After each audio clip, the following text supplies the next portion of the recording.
શિયાળાની ઠંડી હોય કે ચોમાસાની ઋતુ, ભજીયા એ ગુજરાતીઓને ઓલ ટાઈમ ફેવરેટ આઇટમ છે। તો આજે હું આપ સૌની માટે ટીકડી ભજીયાની રેસીપી લઈને આવી છું। સાથે સાથે આપણે બેસનની કઢી પણ બનાવીશું। તો વિડીયો પસંદ આવે તો શેર કરવાનું ભૂલતા નહીં। અને આ ટીકડી ભજીયા એકદમ ખાવામાં ટેસ્ટી લાગે છે અને સાથે સાથે બેસનની કઢી જોડે ખાવાની ખૂબ જ મજા આવે છે।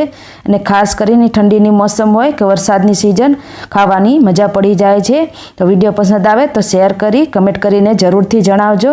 તો ચાલો આ રેસીપી બનાવવાની શરૂઆત કરી દઈએ। તો સૌથી પહેલાં આપણે એક બાઉલ લઈ લઈશું। એમાં અહીંયા મેં 3 મોટી સાઈઝની ડુંગળીને આ રીતે ઝીણા ટુકડામાં સમારીને લીધી છે। અહીંયા એ વાતનું ખાસ ધ્યાન રાખવાનું છે, ડુંગળીને આ રીતે ઝીણા ટુકડામાં સમારીને લેવાની છે। જો તમે ક્રશ કરીને લેશો તો ટીકડી ભજીયાનું જે ટેક્સચર આવે છે એ નહીં આવે। તો આ રીતે ઝીણા ટુકડામાં સમારીને જ લેવાની છે। તો એને આપણે એક બાઉલમાં લઈ લઈશું। હવે અહીંયા આપણે 1 કપ ભરીને ઝીણી ડુંગળી લીધી છે। તો સામે આપણે 1 કપ લોટ લઈશું।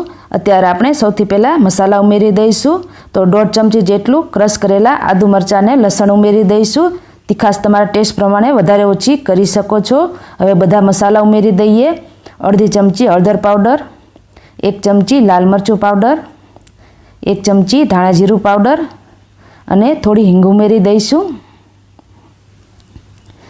સ્વાદ પ્રમાણે મીઠું ઉમેરી દઈશું।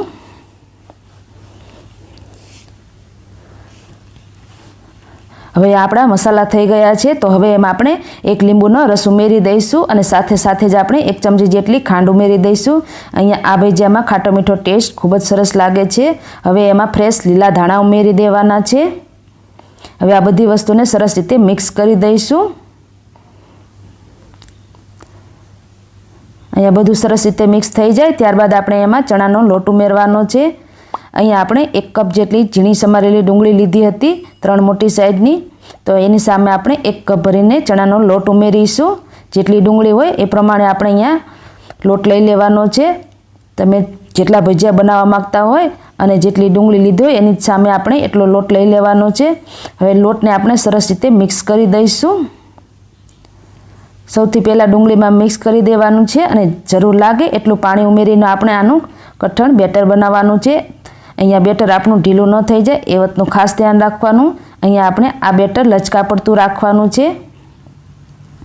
હવે અહીંયા હું 2 થી 3 ચમચી જેટલું પાણી ઉમેરી દઈશ અને આનું એકદમ લચકા પડતું બેટર બનાવી લઈશ। આ બેટરને ઢીલું નથી કરવાનું। તો અહીંયા મેં લોટને મસાલામાં સરસ રીતે મિક્સ કરીને આ રીતનું લચકા પડતું બેટર બનાવીને તૈયાર કરી લીધું છે। તમે જોઈ શકો છો કે આ રીતનું રાખવાનું છે તો જ આપણા ટીકડી ભજીયા એકદમ પરફેક્ટ બનશે અને ઉપરથી એકદમ ક્રિસ્પી અને અંદરથી એકદમ સોફ્ટ બનશે। તો આ રીતનું રાખ્યું છે। જરૂર લાગે એટલું પાણી ઉમેરીને આ રીતનું આપણે ખીરું તૈયાર કરી લેવાનું છે। તો હવે આપણે એના ભજીયા તૈયાર કરી લઈએ। તો તેલ ગરમ કરવા માટે મેં મૂકી દીધું હતું। તો આપણે થોડું થોડું બેટર ઉમેરીને આના સમય એટલા ભજીયા ઉમેરી દઈશું। અહીંયા તમને જે રીતના નાની કે મોટી સાઈઝના પસંદ હોય એ પ્રમાણે તમે ટીકડી ભજીયા બનાવીને તૈયાર કરી શકો છો। અહીંયા થોડો હલકો કલર ચેન્જ થઈ જાય ત્યારબાદ આપણે કાઢી લેવાના છે। અહીંયા આ ભજીયાને આપણે અત્યારે એકસાથે નથી ચેડવી લેવાના, થોડા હલકા કાચા રહે એ રીતે ચેડવી લેવાના છે। અને આ રીતનો થોડો હલકો કલર ચેન્જ થઈ જાય એટલે કાઢી લઈશું અને થોડા ઠંડા થાય ત્યારબાદ આ રીતે વાટકીની મદદથી પ્રેસ કરીને દબાવી દઈશું અને આ રીતે ચપટા કરી લેવાના છે જેથી કરીને આપણા ટીકડી ભજીયા બનીને તૈયાર થઈ જશે। તો આ રીતે વાટકીની મદદથી તમારે દબાવી દેવાના છે, વધારે નથી દબાવવાના નહીંતર ભૂકો થઈ જશે। હલકા હાથે જ પ્રેસ કરવાના છે। તો આવી જ રીતે આપણે બધા ભજીયા બનાવીને તૈયાર કરી લેવાના છે અને આ ભજીયાને આપણે ફરીથી તળી લઈશું। તો આવી જ રીતે બધા ભજીયાને વાટકીની મદદથી દબાવીને તૈયાર કરી લીધા છે। તો હવે આ ભજીયાને આપણે ફરીથી તેલમાં ગરમ કરી લઈશું। તમારે ખાતી વખતે આ પ્રોસેસ કરવી હોય તો તમે એ રીતે પણ કરી શકો છો, ખાલી ભજીયા બનાવીને તૈયાર રાખી શકો છો અને જ્યારે જમવા બેસવું હોય ત્યારે તમે આ રીતે પ્રેસ કરીને ગરમ ગરમ ટીકડી ભજીયા સર્વ કરી શકો છો। હવે બધી બાજુથી સરસ રીતે ગોલ્ડન ક્રિસ્પી થઈ જાય ત્યાં સુધી આપણે આને ફ્રાય કરી લેવાના છે। ગેસની આંચ અહીંયા ધીમાથી મીડિયમ જ રાખવાની છે। તો બધી બાજુથી સરસ રીતે આપણા ભજીયા ગોલ્ડન કલર આવી ગયો છે અને એકદમ ક્રિસ્પી બનીને તૈયાર થઈ ગયા છે। તો હવે એને આપણે કાઢી લઈશું। તમે જોઈ શકો છો કે દેખાવામાં ખૂબ જ સુંદર લાગી રહ્યા છે અને ખાવામાં તો ખૂબ જ ટેસ્ટી લાગે છે। તો તમે આ ટીકડી ભજીયા જરૂરથી ટ્રાય કરજો। તો હવે એની સાથે ખાવામાં આવતી બેસનની કઢી બનાવી લઈએ. તો એના માટે આપણે અડધો કપ હલકું ખાટું દહીં હોય એ રીતનું લેવાનું છે.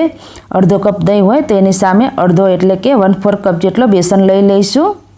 દહીં હોય એનાથી આપણે અડધો બેસન લઈશું. આ કઢી થોડીક જાડી બનાવવામાં આવતી હોય છે એટલા માટે બેસનનું પ્રમાણ વધારે રાખવું. થોડી હળદર ઉમેરી દઈશું અને દહીં અને લોટને સરસ રીતે મિક્સ કરી દઈશું જેથી કરીને એમાં ગાંઠો ન પડે.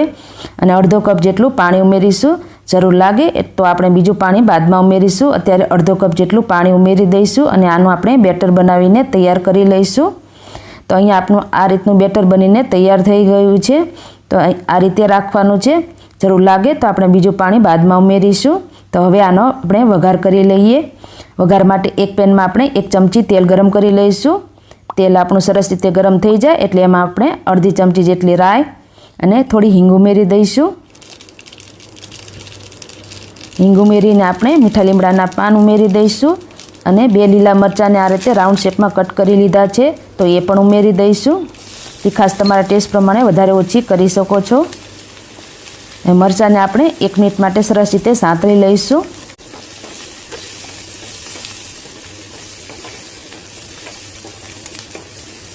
મરચાં આપણા સંતળાઈ જાય એટલે એમાં આપણે જે બેસનનું બેટર બનાવ્યું છે એ ઉમેરી દઈશું.